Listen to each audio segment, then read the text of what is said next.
the new guy, even if he is an incoming WWE guy. I say put him over, Dreamer. Put him over. I'm going Brian. Well, I'm going with Dreamer. I can't not in this situation. This is amazing. This might be my one chance to get a point on Dreamer's name. That is true. Because I can easily see Dreamer taking out Brian Myers. So. Yeah. Then we got something that's going to be fun, I think, Pasty. An unsanctioned tag match. We got Rhino and Heath Slater versus Reno Scum. Who the fuck is Reno Scum? Oh, Reno Scum's been in Impact for quite some time, Loke. I've never heard of them once. It's the dude with the big mohawk. They got Adam. I forget his last name now. They're not the biggest deal in the world, but they've been around for a while. They've been in Impact. They've been in Ring of Honor. And you know so much about them. I have to go Rhino and Heath. All right. If you see the cat with the mohawk, you'd recognize him. I think the mohawk and the beard. I think you would. Maybe not. Who knows? Anyways, right. I'm going Reno Scum. The way I look at it, if Brian Myers wins, Heath's losing, and vice versa. So you and I are both going with that thinking. There you go. I think. Then we've got the Impact Women's Championship match, seeing Deonna Purrazzo put her title on the line against Susie. I so want Susie to win, but she's not. Susie's just not Sue Young. It's crazy. It's the same person, but it's just not. So is that what that is? That's awesome.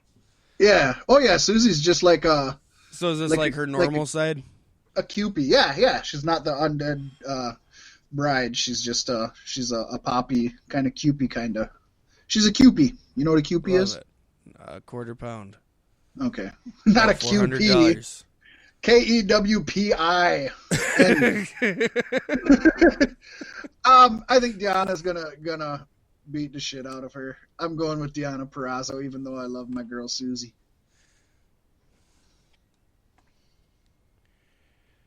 Yeah, I'm going with Deonna Purrazzo because Why not? Yeah. I mean, she's got to reawaken Sue Young, right? So it's got that would be awesome. Around full circle. Let her kill her. They need to have a casket match, a buried alive match, ambulance match. Shawn Michaels can kick her off the top of an ambulance. What's Shawn Michaels doing in the Impact Zone? He's just here to induct Ken Shamrock's younger brother into the Hall of Fame. He's inducting Ryan Shamrock, his sister. Remember that stupid shit? No. Oh, they hired a stripper to play his girlfriend for like one show, and then like they kept it. Then Vince Russo liked her so much they kept it going for like a year. So here's this stripper who can't fucking act, who they have going doing all this shit in the ring and stuff with Ken Shamrock. I'm pretty sure Val Venus banged her, but so that's actually, basically. Yeah, Val Venus did bang her because one of his movies was shaving Ryan's privates. That's what it was. Geez. So it's basically Rob Van Dam and Katie Forbes. Yeah, except yeah. Yeah. Next up, Impact World Championship match. The champion Eric Young versus Eddie Edwards, the Wolf. EY all day, man. The old hairless wonder. Love him. The hairless and eyebrowless wonder. I just found out that Vince McMahon made King Kong Bundy shave his eyebrows. Really? Because they said it made him look more menacing, and so I went and I looked up pictures of him before and after, and I was like, you know what? He looks more menacing without his eyebrows. just the little things that classic Vince McMahon could fucking figure out. Like, how did he figure that out? But it's true. He looks more menacing with no eyebrows. I don't know why. Did a bump and shaved his eyebrows one day, and he's like, you know what? I'm going to give this to King Kong Bundy. Right? This would look great on a fat guy. I'm going with Eddie Edwards. I've never... Eric Young is a TNA and Impact original, but to me, he's never been championship material. They gave it to him before when they're riding off DB, and I feel like they just gave it to him recently as a nostalgic trip. Eddie Edwards is a champion. Back when he was in Ring of Honor, to me, he was champion. He was a champion even before he won the title. In Impact, he's been like, to me, Eddie Edwards is a guy that's going to be the face of your company and deserves to be a face of your company. And with him being this heel persona he's got where he's just so vicious, I love it even more. I'm picking Eddie. I like my boy Eddie. Oh, but Eric Young has been on a fucking mean streak since he came back himself. He has. But I don't buy it. That's just me. I just don't. I do. And I'm going to win this one too. So the question is, we got a tiebreaker here, Pasty. I don't know what we want to do here for the tiebreaker, buddy.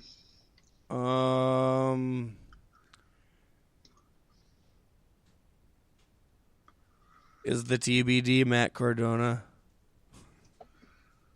You know what? That's actually a pretty decent one, isn't it? Yeah, I think that's fair.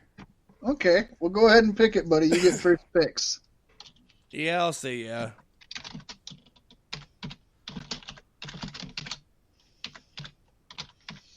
I like that. I mean, hell, you got Heath in there, and you got Brian Myers in there. What's throwing in Matt Cardona, right? Yep. That fits together. They can start AEW only wants the WWE guys who win matches. Sorry. Right? I'd like to see them be the new job squad in Impact. That would be good.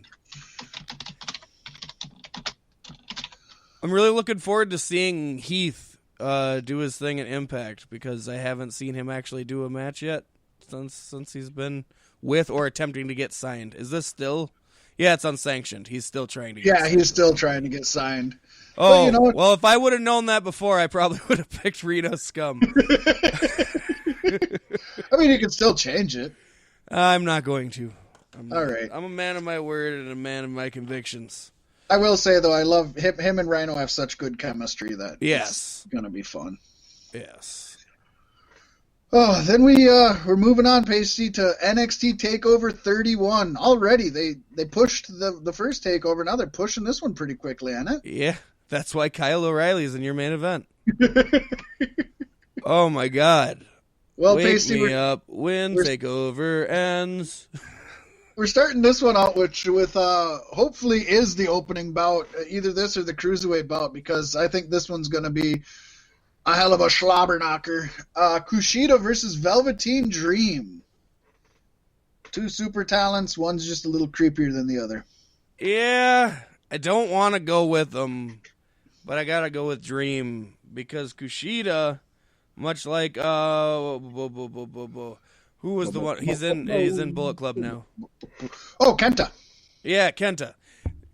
I think Kushida came in, he got injured, came back, was out again. It's going to be the same kind of push that he got. And they're not going to stop pushing Dream as much as nobody wants them to anymore.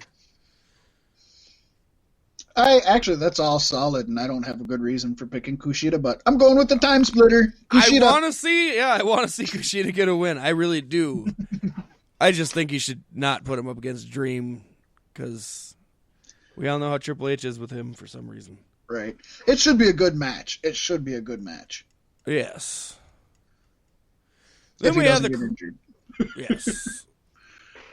Then we have the Cruiserweight Championship match, seeing Santos Escobar defending his title against Isaiah Scott. Swerve, Who's bro. Santos Escobar now? He's the champion. Like Pablo Escobar? It's not Pablo Escobar. Told you he wasn't dead, Fat Mac. Oh my God. He just went where nobody would ever see him, ever. 205 Live. No, he is the son of Fantasma, or El Hijo de la Fantasma, if you will. Oh, okay. That's why He's part of the faction. Cool. Faction Jackson, baby. Seeing as I know nothing of how he came to be the Cruiserweight champion, I know who I'm picking. Well, I'm picking Isaiah Scott because I think Isaiah Scott is going to win. Yes. Yes, Scott. Scott for sure. This one also should be very entertaining. I hope this isn't a 6-minute match. I hope they give them like an 11-minute match or something. That would be great. Honestly, the whole card, sans the main event, looks like it could be amazing, and I'm hoping the main event blows my brains out of proportion too. I agree with you. Everything on here looks solid, and with the main event looking meh. But hey, yeah, that's still a solid card. Perhaps no match on the card looking quite as solid as the North American Championship match. Seeing Damian Priest putting his gold on the line against Johnny Gargano. And man, I think this was the hardest one for me to pick of both pay-per-views. Yeah, it's it is a tough one. It's a really tough one, but I feel like Damian Priest ain't losing yet. But I think that we're gonna have this could end up being the best match of the night. This could be a barn burner. There is also the whole thing that the WWE draft starts tonight on SmackDown and ends on Raw. Didn't they just have a draft? It was like a year ago. I think it was just after WrestleMania. No. That's when they always have their draft. I thought they had one just after WrestleMania. They haven't done a draft since SmackDown started on Fox. Oh. Oh, it feels there's like a draft. I mean, they don't follow the draft anyway, so it really doesn't matter. Right. Well, I also had heard rumors that NXT was kind of being locked out of the draft or not, having a say in what goes on. So either Vince is not doing anything with the people in NXT or he's going to be taking all of Triple H's good talent. But yeah, that thought process alone leads me to say Damian Priest is probably keeping his gold. And that also weighs in on the next match, too, because they're going to go up as a package couple. But, yeah, Damian Priest. Yeah, there you go. Then we have the NXT Women's Championship match. Again, this one might be the best match of the night, and I'm really hoping that they let Candice LeRae go all out and show her shit, because I don't think she's had a really great showing in NXT yet, and she's one of the and most Lord knows she's not going to get it once she gets to the main roster. No, not at all. But Candice LeRae is going to try to wrestle the NXT Women's Championship title from Io Shirai on Sunday, and Pasty, I have a feeling Io Shirai is not letting go of it. Yeah, no, definitely not. As far as I know, Gargano and LeRae are still heels, too, which helps to make them lose more. Right.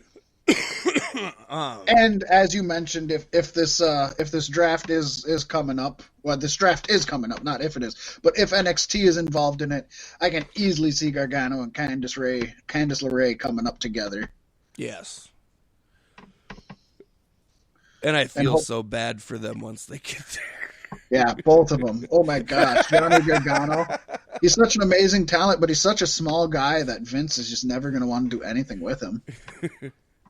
And Candice LeRae just doesn't wrestle the kind of wrestling Vince likes, I don't think. So. Gargano, you're going to be a chimney sweep. Oh. Can you speak with a Cockney accent? No? Do it anyway!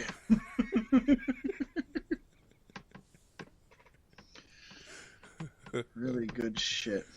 Yeah, Shirai to win that one for sure.